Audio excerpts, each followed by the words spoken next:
ආයිබෝවන් ඉන්දියාවේ ඉඳලා මගේ උඩ තට්ටුවේ ඉඳලා අද පළදාව දැන් උදේ කෑම උයන්න ලෑස්ති වෙලා කුයිලා මේ හොඳ පෙන්නන්න යන්නේ මේකයි ඉන්දියාවේ කොහමද උදේ කෑම හදන්නේ කියලා මෙවර පිටි වලින් පපඩම් වාගේ හදලා ගන්න ඕන අමුවට තියෙනවා ඒතර මේ වගේ තාච්චියට දානකොට ඒක බූරි කියනවා බූරි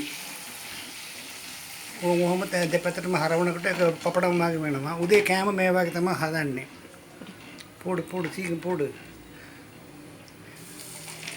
ඕම් බලන්න ඒක කොහොමද මෙව වෙන්නේ කියලා. පපඩම් වාගේ අර වෙනවා. මේ පිටි හොඳට අඹර මිරිකලා මේ අනන්න ඕනේ. ඒකට තමයි ඒක එහෙම එන්නේ. දැන් ඒකට කණ්ඩා මේක මාළු හදලා තියෙන්නේ. අලාරු අනුව දාලා අර මොකද්ද කියන්නේ මේක? අර්ථාපල් බෑ. මසල් හදලා තියෙන්නේ අරගයි මේක එකතු කරලා කන්නේ. උන සම්බෝලෙත් ගත්ත හැකි. බලන්න.